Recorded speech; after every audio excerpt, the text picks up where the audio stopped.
الرحيم عن ابن مسعود رضي الله تعالى عن رسول الله صلى الله عليه وسلم أنه قال يبعث مناد عند حضرة كل صلاة فيقول يا بني آدم قوموا فأطفئوا ما أوقدتم على أنفسكم فيقومون فيتطهرون ويصلون الظهر فيغفر لهم ما بينهما فإذا حضر العصر فمثل ذلك فإذا حضرت المغرب فمثل ذلك فإذا حضرت العتمة فمثل ذلك فينامون فمدرج في خير ومدرج في شر رواه الطبراني وفي الكبير الكذا في الترغيب. حضرت عبداللہ بن مسعود رضی اللہ تعالیٰ عنہ سے روایت ہے کہ نبی کریم صلی اللہ علیہ وسلم کا ارشاد ہے کہ جب نماز کا وقت آتا ہے تو ایک فرشتہ اعلان کرتا ہے کہ اے آدم کے اولاد اٹھو اور جہنم کی اس آگ کو جس نے تم نے گناہوں کی و بدولت اپنے اوپر جلانا شروع کر دیا ہے بجھاؤ. چنانچہ دیندار لوگ اٹھتے ہیں، وضو کرتے ہیں، ظہر کی نماز پڑھتے ہیں، جس کی وجہ سے ان کے گناہوں کی صبح سے ظہر تک کی مغفرت کر دی جاتی ہے.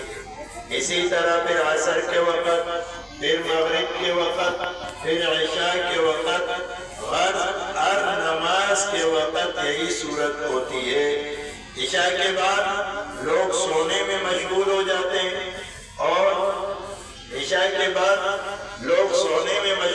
جاتے ہیں اس کے بعد اندھیری میں بعض لوگ برائیوں، زناکاری، بدکاری، چوری وغیرہ کی طرف چل دیتے ہیں اور بعض لوگ بلائیوں، نماز، وظیفہ، ذکر وغیرہ کی طرف چلنے لگتے ہیں. فائدے میں شیخ الحدیث صاحب رحمہ اللہ تعالیٰ علیہ لکھتے ہیں حدیث کی کتابوں میں بہت کثرت سے یہ مضمون آیا ہے کہ اللہ جل شانہ اپنے لطف سے نماز کی بدولت گناہوں کو معاف فرما دیتے ہیں اور نماز میں چونکہ استغفار خود موجود ہے جیسا کہ اوپر گزرا، اس لیے صغیرہ اور کبیرہ ہر قسم کی گناہ اس میں داخل ہو جاتے ہیں بشرطے کہ دل سے گناہوں پر ندامت ہو. خود افضل شانوں کا ارشاد ہے اقیم الصلاة طرفی النہار وغلفا من اللیل ان الحسنات یذہبن السیئات. حضرت سلمان رضی اللہ تعالیٰ عنہ ایک بڑے مشہور صحابی ہیں. وہ فرماتے ہیں کہ جب عشاء کی نماز ہو لیتی ہے تو تمام آدمی تین جماعتوں میں منقسم یعنی تقسیم ہو جاتے ہیں، بڑھ جاتے ہیں. ایک وہ جماعت ہے جس کے لیے رات نعمت ہے اور کمائی ہے اور بھلائی ہے. یہ وہ حضرات ہیں جو رات کی فرصت کو غنیمت سمجھتے ہیں اور جب لوگ اپنے اپنے راحت و آرام اور سونے میں مشغول ہو جاتے ہیں تو یہ لوگ نماز میں مشغول ہو جاتے ہیں. ان کی رات ان کے لیے اجر و ثواب بن جاتی ہے. دوسری وہ جماعت ہے جس کے لیے رات وبال ہے، عذاب ہے. یہ وہ جماعت ہے جو رات کی تنہائی اور فرصت کو غنیمت سمجھتی ہے اور گناہوں میں مشغول ہو جاتی ہے. ان کی رات ان پر وبال بن جاتی ہے. تیسری وہ جماعت ہے جو عشاء کی نماز پڑھ کر سو جاتی ہے. اس کے لیے نہ وبال ہے، نہ کمائی، نہ کچھ گیا نہ آیا. تو عزیز طلبہ، نماز کے فضائل آپ حضرات کے سامنے پڑھے گئے کہ نماز بندہ پڑھتا ہے تو اس کے گناہ معاف ہو جاتے ہیں. اس کے گناہ کیا ہو جاتے ہیں بھائی؟ معاف ہو جاتے ہیں. آپ لوگ ایسے طالب علم کی گناہوں پر اللہ پاک معاف اس کے لاڈلے ہو۔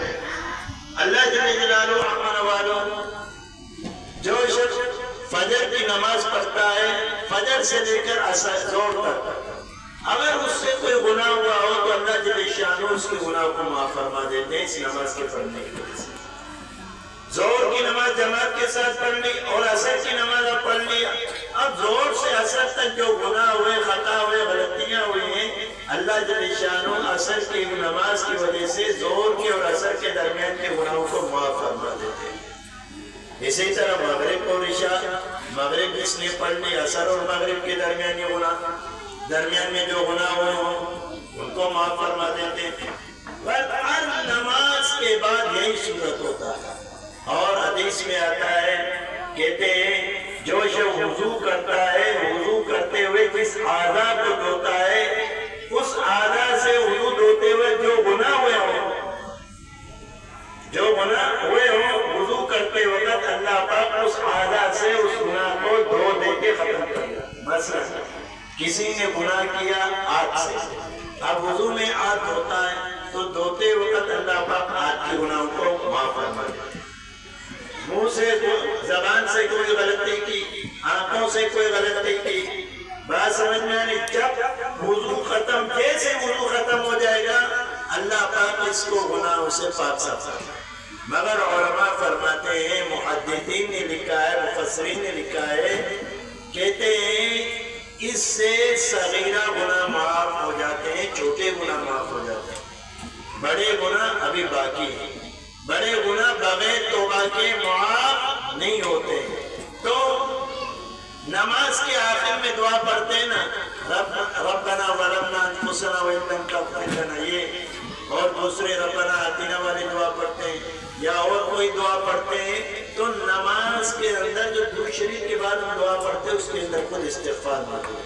حضرت ابوبکر صدیق رضی اللہ تعالیٰ عنہ نے آپ صلی اللہ علیہ وسلم سے فرمایا، یا رسول اللہ مجھے کچھ وصیت فرمائے، مجھے کچھ کیا فرمائے؟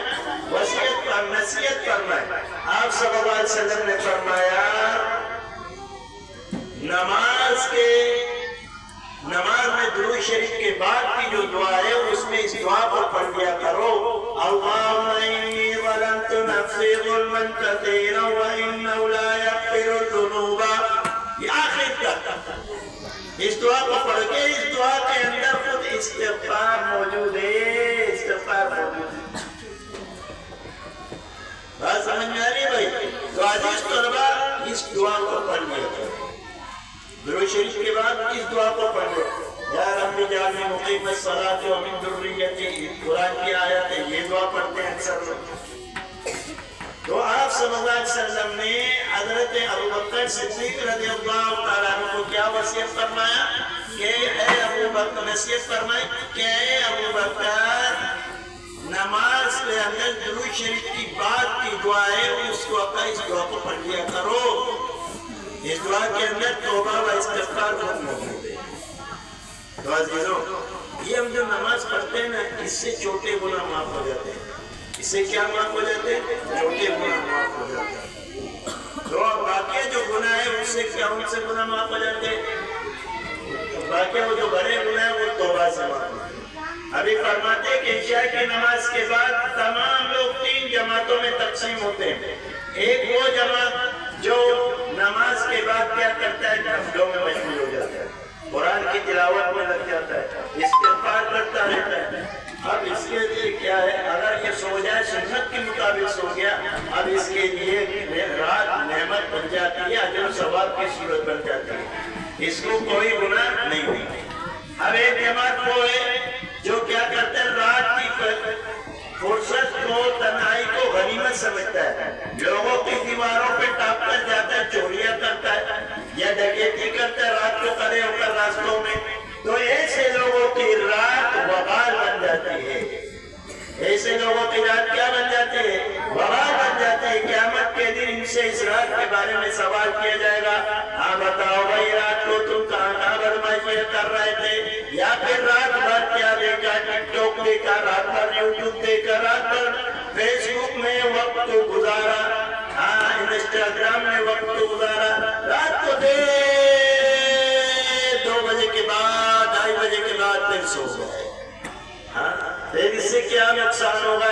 سے بڑا نقصان یہ ہوگا فجر کی نماز گئی، فجر کی نماز گئی، فجر کی نماز نصیب نہیں ہوتا ہے ایسے لوگوں کو جو رات بھر بیٹھ کر ٹک ٹاک دیتے ہیں، دیکھتے یا پھر ڈبوں میں وقت گزارتے، اسنوکروں میں وقت گزارتے، ہوٹلوں میں وقت گزارتے، چوکوں میں وقت گزارتے. تو ایسے لوگوں کی رات قیامت کے دن وبال کا، حسرت کا، افسوس کا ذریعہ بنے گا. فرماتے حدیث میں آتا ہے جنتی جب جنت میں داخل ہوگا اس کو کسی چیز کا خلق اور افسوس نہیں ہوگا، بجز اس گھڑی کا خلق اور افسوس ہوگا جو وقت اس نے دنیا کے اندر اللہ کی ذکر کے بغیر گزاری ہو. اللہ کی ذکر کے بغیر جو وقت گزاری ہوگی اس کا خلق اور افسوس اس کو جنتی کو ہوگا. کاش اس وقت میں بیٹھ کر منزل پڑھتا، یاد کرتا، کاش میں اس وقت بیٹھ کر فزکس، بایولوجی، کیمسٹری یہ پڑھتا، یاد کرتا، دین کی کاموں میں اس کو لگاتا. کاش کہ میں اس وقت بیٹھ کر ذکر کرتا سبحان اللہ والحمدللہ ولا الہ الا اللہ واللہ اکبر، اس طرح اپنے وقت کو لگاتا. جنتی کو تمام نعمتیں ملیں گی مگر پھر بھی افسوس اس گھڑی کا ہوگا جس گھڑی کے اندر دنیا میں اللہ کی ذکر کر کیا، نبی پر درود پاک نہیں بھیجا ہوگا. تو ایسے وقت میں عزیزو یہ گھڑی ہمارے کام آئے گی قیامت کے دن. ہم کہتے ہیں یار چھوڑو، کون کرتا ہے، کیا ضرورت ہے اتنا محنت کرنے کی، چھوڑو بس. اس نے اتنا محنت کیا، کون سا تیر مارا، وہی ملا نا، نمبر مل گیا، پاس ہو گیا. ہم نے ایسے محنت کر کے پاس ہو گیا. تو عزیز طلباء اللہ جل شانہ قیامت کے دن ہر ایک گھڑی کا انعام. اب ان لوگوں کو حسرت اور افسوس ہوگا کہ جو راتوں کی فرصت کو غنیمت سمجھ کے یوٹیوب میں گزارتے ہیں وقت، فیس بک میں گزارتے ہیں، انسٹاگرام میں گزارتے ہیں، ٹویٹر میں وقت کو گزارتے رہتے ہیں، فیس بک میں وقت کو گزارتے رہتے ہیں، اس میں کیا کرتے ہیں، بدماشیاں دیکھتے رہتے ہیں. تو ایسے لوگوں کی رات افسوس کا ذریعہ بنے گا قیامت کے. اب تیسری وہ جماعت بتایا جس نے عشاء کی نماز پڑھ لی، عشاء کی نماز پڑھنے کے بعد کچھ بات چیت کیا نہیں کہ ضرورت کے مطابق جو کام کیا ورنہ نہیں تو بسترے میں جا کر لیٹ گیا، سو گیا. اب قیامت کے دن یہ رات اس کے لیے نہ وبال کا ذریعہ بنے گا نہ حسرت اور افسوس کا ذریعہ بنے گا. بات سمجھ میں آ رہی ہے؟ تو عزیز طلباء اللہ جل جلالہ نے آپ حضرات کو یہاں مدرسے ملا ہے. یہ کوئی آپ کو بھیج نہیں سکتا کہ اماں نے بھیجا، ابا نے، وہ تو ذریعہ اللہ نے بنایا. اللہ پاک کو ہاتھ کو پکڑ کے نہیں کہ جل چل بشارت پڑھائی پہ نہیں بابا، وہ تو اللہ نے اماں ابا کو ذریعہ بنایا مدرسے میں بھیجنے کے. اب آپ جیسے گھر سے نکلے بسم اللہ توکلت علی اللہ لا حول ولا قوت الا باللہ یہ دعا پڑھ کے نکلے. اب جیسے نکلے فرشتے آپ کے گھر کے اوپر مہمان ہوئے. اب یہاں جیسے نکلے اللہ پاک آپ کے والدین کی گناہوں کو معاف کر رہے ہیں. جو ذریعہ وہی بنے نا، انہوں نے بھیجا، بھائی نے بھیجا تو بھائی، بہن نے بھیجا تو بہن، یہی لوگ ذریعہ بنے. اب یہ لوگ جو ذریعہ بنے جیسے ہی آپ گھر سے نکلے ان کی گناہ معاف، آپ کی گناہ معاف. اور پھر جب قرآن آ کر بولا بسم اللہ الرحمن الرحیم، کھولتے ہی بسم اللہ پڑھا، اللہ جل جلالہ امن والو وہ قاری صاحب نے کہا بیٹا پڑھو بسم اللہ الرحمن الرحیم. تو بچے نے کہا بسم اللہ الرحمن الرحیم، توتلی زبان تو ابھی کہا. تو اللہ پاک قاری صاحب کے گناہوں کو معاف فرمائیں گے، بچے کے والدین کے نام اعمال میں نیکیاں لکھ دیں گے اور اس کے والدین کی بھی گناہوں کو معاف فرما دیں گے. بات سمجھ میں آئے؟ اس کے والدین کی گناہوں کو بھی معاف فرما دیں گے. تو عزیزوں کیسے فائدے کی بات ہے. تو کون اخلاص کے ساتھ اللہ کی رضا کے لیے روزانہ پابندی کے ساتھ پڑھائی پہ آیا ہے تو اس میں نہیں نا انشاءاللہ.